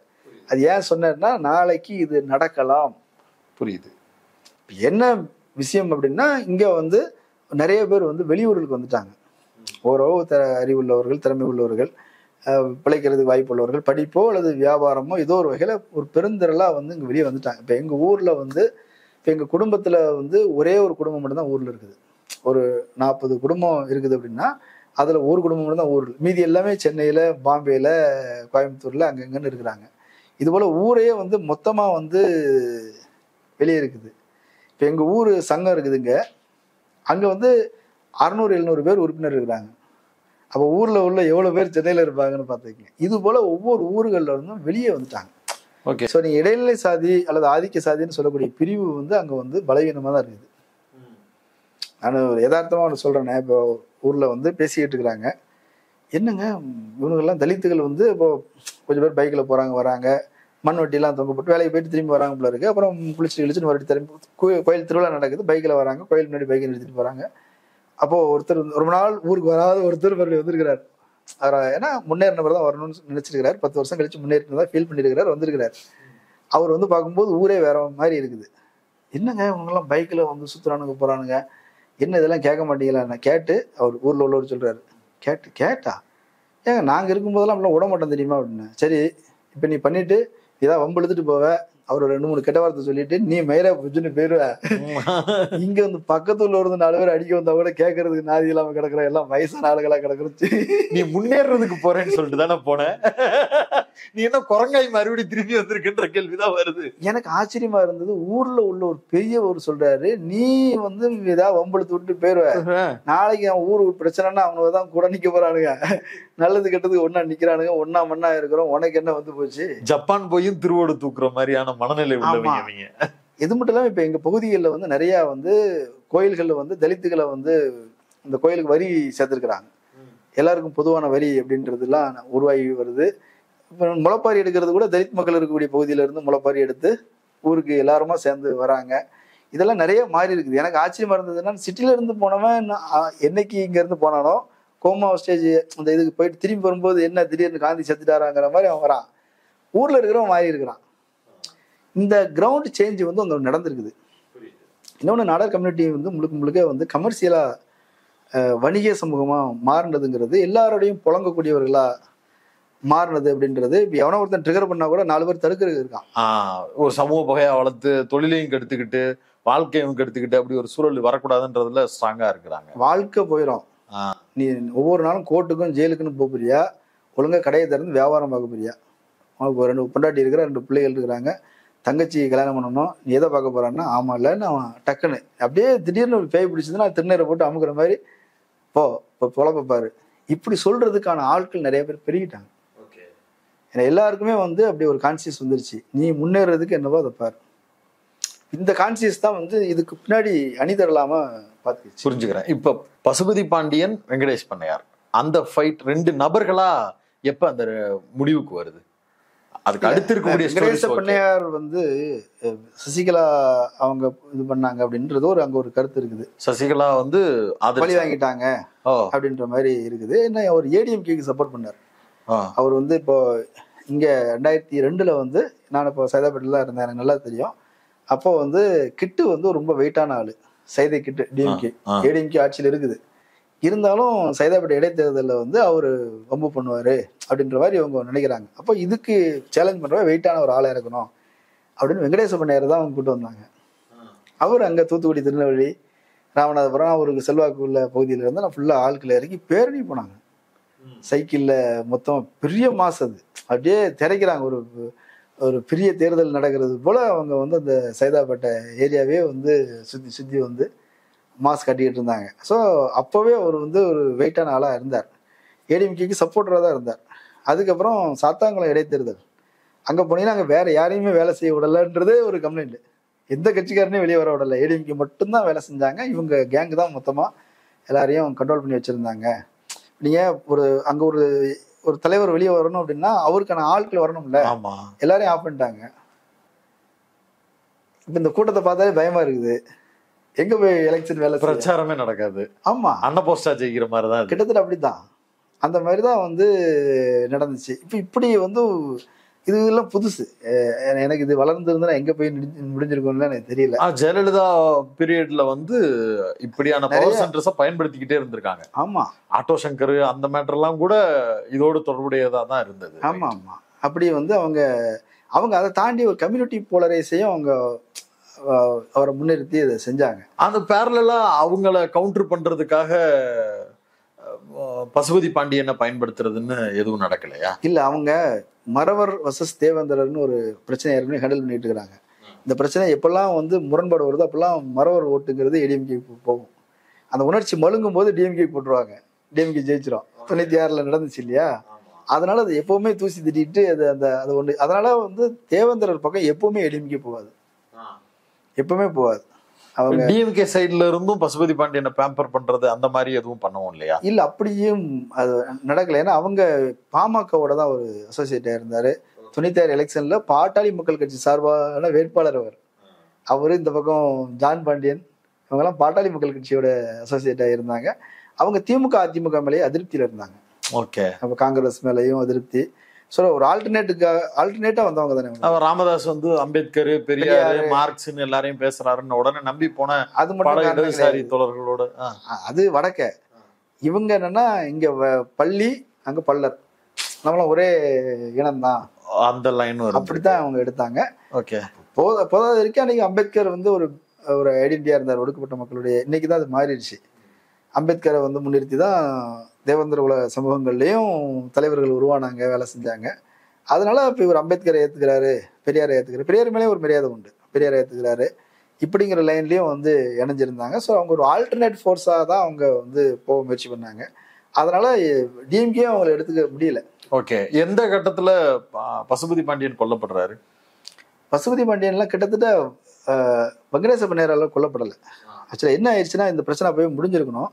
ஏன்னா வெங்கடேச பண்ணையாரை கொல்லணுங்கிறது அவங்களுடைய மோட்டிவா இருந்தது. அப்ப இவங்க அதுக்கு ஆட்களை வச்சுக்கிறது, பாதுகாத்துக்கிறது, அதுக்கு முன்னாடி நம்ம முந்திக்கணும்னு அவங்க சில அப்பப்போ உள்ள போறது குதிக்கிறதுலாம் இருக்கும், தேடுறது, சுத்தி வளைக்கிறதுங்க இருக்கும், அவங்க எஸ்கேப் ஆகுறதுன்னு இருக்கும். அல்லது அவங்க கணிச்சிருவாங்க, முன்னாடி ஆள் நடமாட்டம், வேற ஆள் வராங்க. சினிமா மாதிரி தான் இருக்குது அதை சொன்னா. எப்பவுமே பதட்டமும் பரபரப்பும் இருக்கக்கூடிய பகுதி. இதுல ஜெயலலிதா வந்து என்ன பண்ணிட்டாங்கன்னா என்கவுண்டர் பண்ணிட்டாங்க வெங்கடேச பண்ணையாரை. ஆக்சுவலா என்கவுண்டர் பண்ணதுங்கிறது வந்து பசுபதி பாண்டியனை கொன்னதுக்காக பண்ணதில்லை. பசுபதி பாண்டியன் ரொம்ப லேட்டா செத்தாரு. ஆனா படத்துல வந்து பசுபதி பாண்டியன் கொல்லப்பட்டதற்காக பழிவாங்கும் விதமாக அரசு வந்து இவரை என்கவுண்டர் பண்ணது அப்படிங்கிற மாதிரி சினிமாவில் அப்படி சுவாரஸ்யத்துக்காக செஞ்சிருக்கலாம். ஆனா இது 2002 2003 அந்த டைம்லயே நடந்துருச்சு. அப்பவே வந்து அவரை கொண்டுட்டாங்க. அதனால ஏடிஎம்கேக்கு எதிரான மனநிலை வந்து அங்க உருவாயிருச்சு. ஆமா, ரொம்ப தீவிரமா உருவாயிருச்சு. அனிதா ராதாகிருஷ்ணன் வந்து அவர் எம்எல்ஏ ஜெயிச்சிருந்தார் திருச்செந்தூர் தொகுதியில, எங்க தொகுதி. அவர் வரும்போது அவர்கிட்ட எல்லாம் பயங்கர பிரச்சனை பண்ணாங்க, காரெல்லாம் சுத்தி வளைச்சு பிரச்சனை பண்ணி. என்ன காரணத்துக்காக என்கவுண்டர் செய்யப்பட்டார்? அது நிறைய சொல்றாங்க. அதுக்குள்ள நம்ம பெரிய பெரிய பெரிய பிரச்சனைகள் எல்லாம் கதைகளா யூகங்களா இருக்குது, என்ன நடந்தது நமக்கு தெரியாது. அதனால அது எதுவுமே சொல்லப்படலை. அதுவே கூட அவங்களுக்கு வந்து பயங்கர நாடார்கள் மத்தியில ஏடிஎம்கே பேஸ் அது. இப்ப காங்கிரஸ்ல இருந்து உடைஞ்சு அது டிஎம்கே எதிர்ப்புணர்வு இருக்கும். ஏன்னா காமராஜர் தோக்கடிச்ச கட்சி திமுக அப்படிங்கிற கோபம் தான் இன்னைக்கு வரைக்கும் அதை ஊதிக்கிட்டே இருப்பான். பிஜேபி காரங்களும் அதை பேசிட்டு இருப்பான். ஆமா. அதனால அங்க வந்து ஏடிஎம்கே பக்கம் தான் அது சாஞ்சுது. அதுக்கு வெங்கடேச பண்ணையார் போன்றவர்கள் உதவியாகவும் இருந்தாங்க. இவங்களா அதை வந்து வெங்கடேச பண்ணையாரை என்கவுண்டர் பண்ணி அன்னைக்கு ஒரு லீடரா வளர்ந்துருந்தார் அவரு. அதனால அது வந்து பெரிய சென்சிட்டிவா மாறிடுச்சு. ஆக்சுவலா நீங்க ஒரு நல்லவரா கெட்டவரான்றது பசுபதி பாண்டியன் வர்சஸ் இதுல வந்து நீங்க பழி வாங்குறது அப்படின்ற இதுல வந்து அவர் எப்படி வேணா நீங்க வச்சுக்கீங்க. ஆனா சமூகம்னு பார்க்கும்போது இவரைய வந்து எல்லாருக்கும் உதவி செஞ்சாரு. என் ஃப்ரெண்டு, என் கூட படிச்ச பையன், தேவேந்திர குல வேளாளர் சமூகத்தை சேர்ந்த பையன். அவன் கபடி டீம், அந்த கபடி டீம்ல வெங்கடேஷ் அப்படின்னு ஒரு பேரை போட்ட டிஷர்ட் தான் அவன் போடுவான். இதுக்கு என்ன சொல்லுவீங்க? அவன் மட்டும் இல்லை, அவருடைய எல்லாருக்குமே வந்து வெங்கடேச பண்ணையார் வந்து அவ்வளோ. நீங்கள் ஒரு பண்ணையாருங்க, ஒரு பெரிய பணக்காரரு. இப்போ நாங்கள் ஸ்கூல் முடிச்சு நாங்கள் வரோம். நாங்கள் எங்கள் ஊருக்கு இந்த பக்கம் போவோம், அவங்க அந்த ஊருக்கு அப்படி போவோம். அம்மன்புரம் அந்த பக்கம் அப்படி போவாங்க. இவர் புல்லட்டில் வருவார். அந்த யூனிஃபார்ம் பார்த்தாலும் தெரிஞ்சிடும், ஏன் எங்கே போறீங்க அப்படின்னு. அம்மன்புரமா உட்கார், யார் என்னன்னு கேட்காம ஏற்றிட்டு போவார். இது மாதிரி அவங்க அண்ணன் துரப்பாண்டி அவரும் அப்படித்தான். இப்படி இருக்கிறவங்களை எப்படி நீங்கள் வந்து இது பண்ணுறது? அவங்க எந்த இடத்துல சொல்கிறாங்களோ இறக்கி விட்டு போவாங்க. இது ரெகுலராகவும் நடக்கும். எல்லாரோடையும் ஒன்றா புழங்கிக்கிட்டு இருப்பாங்க, உதவிகள் செய்வாங்க. கபடியில் வந்து அவருக்கு அவ்வளோ தீவிரமான ஆர்வம். இன்னொன்று தெரியுமா, ஆக்சுவலாக வந்து அவங்க மணத்தி டீம், இவருடைய மிஞ்ஞானபுரத்து டீம், இவர் ஸ்பான்சர் டீம் வந்து மிஞ்ஞானபுரத்து டீம்.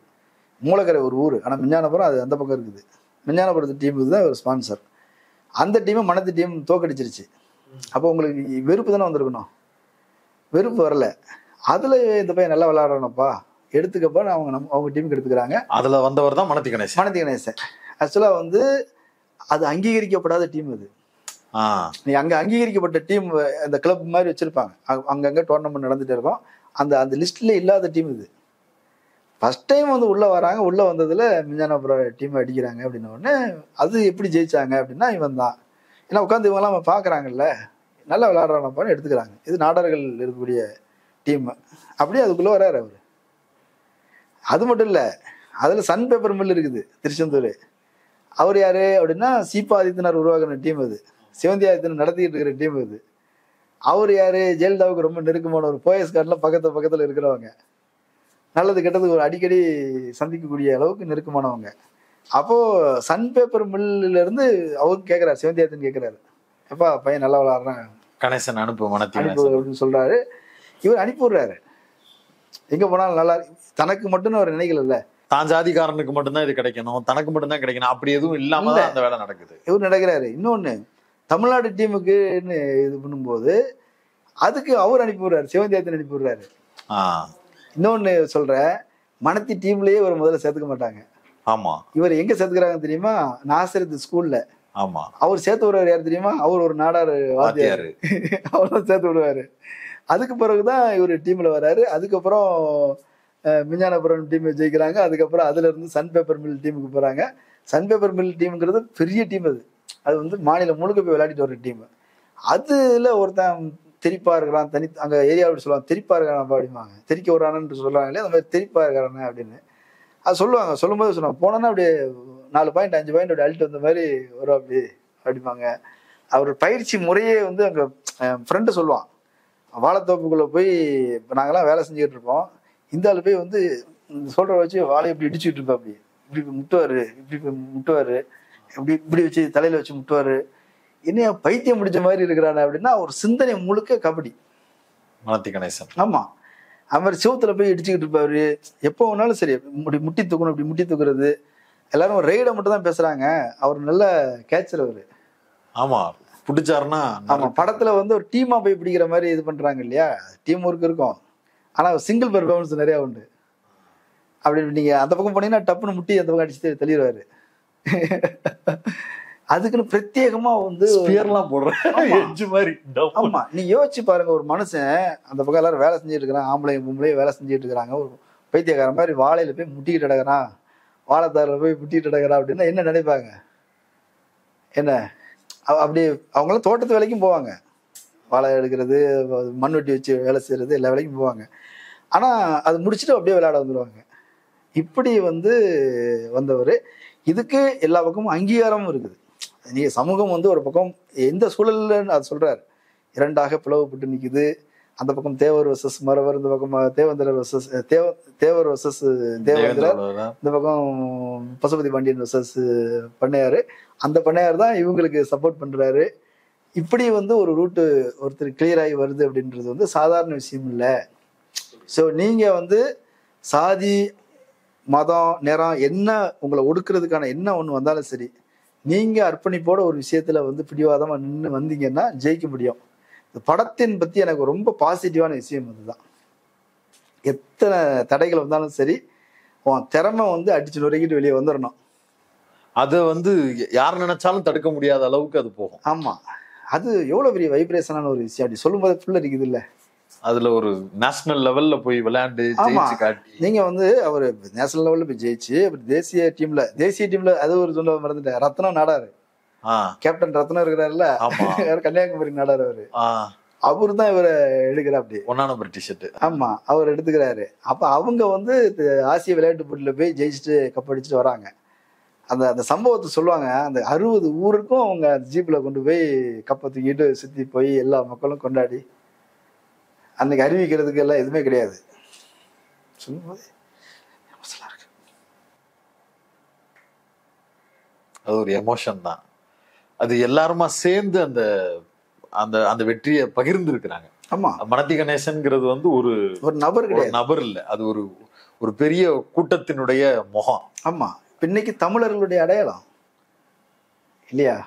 அந்த நீங்க அந்த டீம்லயே வந்து பெரிய அளவுல ஸ்கோர் பண்ணது ரத்னமும், ஆமா, தமிழங்க 2 பேரும், கன்னியாகுமரி, இந்த பக்கம் திருநெல்வேலி. ஆமா, இவங்க 2 பேரும் தான் சேர்ந்து பெர்ஃபார்ம் பெரிய அளவுல இது பண்ணாங்க அப்படின்னு சொல்லி. அதான் இன்னைக்கு அதை என்ன சொல்லுவாங்கன்னா, அவங்க ஜெயிச்சு வந்ததுக்கு பிறகு கபடி மேல தீவிரம் அதிகமாயிருச்சு. நீங்க 96 வேர்ல்டு கப் வரும்போது மொத்த கிராமங்களுமே கிரிக்கெட்டை நோக்கி மாறிடுச்சு. ஒரு பக்கம் கிரிக்கெட்டும் இருக்கும், ஆனா கபடியும் இருக்கும். இன்னைக்கும் கபடி வந்து அழியாம இருக்குது அப்படின்னு சொன்னா இந்த வெற்றி ஒரு காரணம். இன்னும் சொல்லும்போது இப்ப என் கூட படிச்ச பசங்க சொல்லுவாங்க, மனதி கணேசன் பேரை சொல்லிட்டே இருப்பாங்க. ஒருத்தர் யாராவது ஒருத்தர் ஒரு ஸ்டெப் வந்து இப்படி வந்துச்சுன்னு வைங்களேன், அவர் மாதிரி நீ பண்றப்பா, ரவி அந்த மாதிரி பண்றப்பா, இப்படிலாம் வந்து சொல்லுவாங்க. யாருன்னு நமக்கு தெரியாது. ஆனா அங்க அந்த மேட்ச் பாக்குறது தீவிரமா போயிட்டு வந்திருப்பாங்க. என் டீம்ல, எங்க ஸ்கூல் டீம்ல ஒருத்தன் அப்படி அவங்களோட நெருக்கமான பையன் ஒருத்தன் உண்டு. எங்க நடந்தாலும் மேட்ச் பார்க்க போயிடுவான். மனதி கணேசன் விளையாடுறாரு அப்படின்னா பார்க்க போயிடுவான். ஏன்னா இன்ஸ்பயர். ஆமா, அவர் இப்ப எங்க திருச்செந்தூர்ல இருக்கும்போது அவர் ஒரு தடவை அவர் ட்ரைனிங்க்கு வந்து சும்மா ஒரு அறிமுகத்துக்காக எங்க கபடி டீமுக்கு வந்து அறிமுகப்படுத்துறதுக்காக கூப்பிட்டு வராங்கன்னா மொத்த ஸ்கூல் வந்துருச்சு. இப்ப திருச்செந்தூர் ஸ்கூல்ல எல்லாருமே தலிதா படிச்சிருப்பாங்க. ஸோ மனதி கணேசன்ன்றது வந்து அது நீங்க அவர் எங்க இருந்து வந்தாலும் சரி, இன்னைக்கு அவர் வந்து எல்லாருக்குமான பெருமிதமா மாறிட்டார். புரியுது. பசுபதி பாண்டியன்கிற கேரக்டர் அது எப்ப முடிவுக்கு கொண்டு வர்றாங்க? அது இல்ல, அது வெங்கடேச பண்ணையார் இறந்ததுக்கு பிறகே ஒரு எப்படினாலும் சரி அவர் பழிவாங்கப்படுவாருங்கிறத அவங்க உணர்ந்துருந்தாங்க. ஆக்சுவலா பண்ணது வந்து அரசு வர்க்கம். ஆமா, அது ஏன் பசுபதி பாண்டியன் பக்கம் திரும்பணும்? அது பழைய பகைய தானே. அப்படியே பார்த்தாலும் பசுபதி பாண்டியன் ஒன்னும் என்கவுண்டர் பண்ண சொல்லல, அது வேறையா இருந்திருக்கு, இது வேறையா இருந்திருக்கு. இதுக்கு ஏன் இவரை பழி வாங்கணும்? அதோட முடிச்சிருந்திருக்க வேண்டியதானே. இல்ல ரைட்டு. ஆனா பசுபதி பாண்டியன் வந்து பண்ணணும் அப்படின்றது வந்து அது அவங்க அப்பா காலத்து பகை. பசுபதி பாண்டியனுடைய சண்டை என்பது வந்து வெங்கடேஷ் பண்ணையாருடைய அப்பாவோட இருந்ததுதான். ஆமா, அதுக்கு பழி வாங்குறதா நினைச்சுதான் இவர் பண்ணிட்டு இருந்தா. அப்ப அந்த பகை பொக்கி நிக்குது. ஆமா, அது இன்னும் நிக்குது. அதனாலதான் மறுபடியும் அவரை இப்ப நீங்க வெங்கடேச பண்ணையார் 2002 இறந்துட்டாரு. ஆனா இவரை வந்து கொண்டதுன்னு பாத்தீங்க அப்படின்னு சொன்னா ரொம்ப லேட். 2012-13 காலகட்டத்துல தான் இவரை வந்து கொல்றாங்க. இப்ப அது வரைக்கும் அந்த பகை போகுது இல்ல. அது இல்லாம இப்போ ஒரு வருஷத்துக்கு முன்னாடி கூட அது மறுபடியும் கொலைகள் நடந்தது. தீபக் பாண்டியன். ஆமா, கொலைகள் நடந்தது. அவங்க ஆனா அதுக்கு பழிவாங்கும் விதமா அவரை காட்டி கொடுத்ததா சொல்ற ஒரு பெண்ணுடைய தலையை வேற கொண்டு வந்து வெட்டி வச்சாங்க, சமாதியில கொண்டு வந்து வச்சாங்க. அதனால அது தீராத பகைதான். என்ன கேட்டா இதுக்கு ஒரு முயற்சி அவர் எடுத்திருக்கிறார், மாறி எடுத்திருக்கிறார். இது ஒரு முடிவுக்கு வரணும். நீங்க பாத்துக்கிட்டு வெளியே வேற ஒண்ணு இருக்குது பாரு, இப்படி ஒரு நல்லுறவு இருக்குது பாரு அப்படின்னு சொல்லி நீங்கெல்லாம் சேர்ந்துதாயா ஒரு மனுஷனை வந்து இவ்வளவு தூரத்துக்கு கொண்டு வந்திருக்கிறீங்க, ஏன் இந்த பகை? ஆனா இதுலயுமே கூட ஒரு சில அறிவு குறைபாடு இருக்கக்கூடிய நபர்கள் இந்த படத்தையும் தடை செய்யணும் அப்படின்னு பேசுறத பார்க்க முடியுது. அதை எப்படி புரிஞ்சுக்கிறேன்? இல்ல, இப்போ மாரி செல்வராஜ் ஒரு விஷயத்துல கவனமா இருக்கிறார். 2 சமூகங்களுக்கு இடையிலான முரணை, 2 சமூகத்துக்கு இடையிலான பகையா கூர்த்திட்டு அவர் எப்பவுமே முயற்சி பண்ணதில்லை. அவர் கொடியங்குளம் வன்முறையை பத்தி படம் எடுக்கும்போது கூட அது அரசு நடத்தின வன்முறையை தான் அவர் காயின் பண்றார். அது ஒரு சமூக முரண்பாடுகள் அங்க இருந்தாலும் கூட அவர்கள் பகைமை பாராட்டுறாங்க எல்லாம் இருந்தாலும் கூட அரசே வேலை செய்ய ஏடிஎம்கே எப்பவுமே தேவேந்திர சமூகத்துக்கு எதிராக தான் அது இருந்திருக்குது. இப்போ சும்மா ஒன்று சொல்றேனே, இந்த இது இமானுவேல் சேகரன் குருபூஜைக்கு போறாங்க. போகும்போது ஏதோ ஒரு பிரச்சனை, யாரோ ஒருத்தர் ஒரு பையன்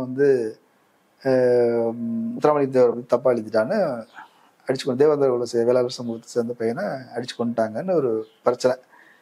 உடனே அதுக்கு அது போயிட்டு இருக்கும்போதே ஒரு சாலை மறியல் செய்கிறாங்க. பரமக்குடியில் 7 பேரை துப்பாக்கி சூடு நடத்தி கொள்றாங்க. அது பெரிய பிரச்சனைலாம் ஒன்றும் கிடையாதுங்க. ஒரு 50 பேர் ரோட்டில் உட்காடுறாங்கன்னா அப்புறம் என்ன பையன் எது ரைட்டு அந்த இடத்துல போராட்டம் நடத்துங்க, அரெஸ்ட் பண்ணி கொண்டு போய் சாயந்தரம் விட்டுருவாங்க, தெரியும். அப்படி முடிச்சிருக்கலாம். ஆனால் அவங்க அதன் மூலமாக சொல்ல வர செய்தி என்ன? ஏடிஎம்கே கவர்மெண்ட் அதன் மூலம் சொல்ல வர செய்தி என்ன? நான் யார் பக்கம் நிற்கிறேன்றத சொல்லுது. இப்படி ரொம்ப காலமா இது இந்த பிரச்சனை இல்லை, எல்லா இடங்கள்லையுமே அவங்க அப்படி எதிராக தான் இருந்திருக்கிறாங்க. ஆனா மாரி செல்வராஜுக்கு ஆனா அவர் அத ஸ்டேட்டோடைய தவறை தான் அவர் ஸ்டேட்டோட தவறுன்றது அது ஏடிஎம்கே உடைய அரசியலுங்கிறது தான். அதை காயின் பண்ணிட்டே தான் இருக்கிறார். நீ அதுல பாருங்க, அதுல 2 சமூகங்கள் இடையிலான ஒரு பகையை உருவாக்குறதுக்கான பேஸே இருக்காது. யதார்த்தமா முரண்டு இருக்கும். அவர்கள் இவங்களை ஒடுக்கணும்னு நினைக்கிறது, இவங்க வளர்ச்சி பிடிக்காம இருக்கிறது, அதெல்லாம் இருக்கும். ஆனா ஃபைனலா வில்லன் யாரு அப்படின்னா ஸ்டேட்டுடைய ரோல் தான் அதுல வில்லன். நட்ராஜ் கர்ணன் சொல்றீங்க? ஆமா. அதுக்கப்புறம் இந்த படம் வந்தது இல்லையா, இப்போ உதயநிதி ஸ்டாலின் நடிச்சு மாமன்னன் இருக்குது. அதுலயும் சமூக முரண்பாடுகள் எல்லாமே இருக்கும். ஆனா அதுலயும் உதவி செய்யறதுக்கான ஆட்களை காட்டுவார். நீ பரியேறும் பெருமாள் பாத்தீங்கன்னாலும் சரி, அதுல வெறுக்கிற ஒரு பிரிவு இருப்பாங்க, உதவி செய்யறதுக்கான பிரிவும் இருப்பாங்க. டீச்சர்ல இருந்து நண்பன்ல இருந்து. ஸோ ஒரு மாறி வரும் ஒரு சமூகம், ஏற்கனவே பழமைவாதத்துல இருந்து ஒரு மாறி வர சமூகம், ஜனநாயகப்படக்கூடிய ஒரு சமூகம், அதன் பிரதிநிதியா தான் அவர் தன்னை எங்கேயுமே அவர் நிறுத்திக்கிறார். இவங்களோட அசோசியேட் ஆகிட்டு இருக்கிறார். ஜனநாயக சக்திகளோட, முற்போக்கு சிந்தனை கொண்டவர்களோட, ஒரு நாகரீக சமூகத்தோட தான் அவர் தன்னை அசோசியேட் பண்ணிக்கிறார். அவரோட தனிமையெல்லாம் இல்லை.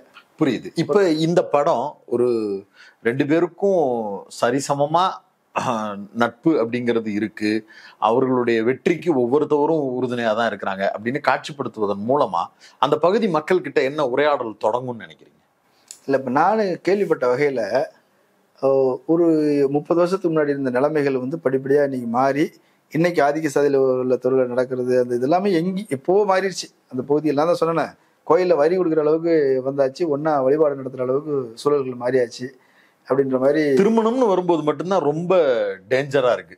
இன்னும் சொல்றேன், நாடார் கம்யூனிட்டியில தான் அதிகமா சாதி மறுப்பு திருமணம் நடந்திருக்குது எல்லா பகுதியில. இல்ல, நீ எங்க போனாலும் சரி, எல்லா தமிழ்நாடு முழுக்க சொல்றது, சென்னையும் மட்டும் இல்ல, அந்த பகுதியில பர்டிகுலரா கேக்குறேன், எல்லா பக்கமும் நடந்திருக்குது. ஒன்னா புலங்குறது, அதை அங்கீகரிக்கிற அளவுக்கு வந்திருக்கிறாங்க. பத்திரிக்கை அடிச்சு திருமணம் நடத்துறாங்க. நீங்க ஓடி போன கதையெல்லாம் 30 வருஷம் 20 வருஷம் முன்னாடி கூட நீங்க பேசுவீங்க. வீட்டுல சேர்த்துக்க முடியாதுன்னு 10 வருஷம் முன்னாடி பேசுன கதையை பேசுவீங்க. இல்ல, இப்ப இந்த இன்டர்வியூலயே 2 முரணா தெரியலையா? சமூக பதட்டமா மாறுவதற்கு உண்டான சூழல் எப்ப வேணாலும் இருக்குன்னு சொல்றீங்க, இல்ல மாறி வருது அப்படின்னு சொல்றீங்க. அது ரெண்டும் மார்க்சியத்துல சொல்லுவாங்க, அளவு மாற்றம் பண்பு மாற்றம்னு சொல்லுவாங்க இல்லையா? இப்ப அளவு மாற்றங்கிறது ஒன்று நடந்துகிட்டு இருக்குது. இதை நீங்க என்கரேஜ் பண்ணீங்க அப்படின்னு சொன்னா இது ஒரு பண்பு மாற்றமா மாறிடும்.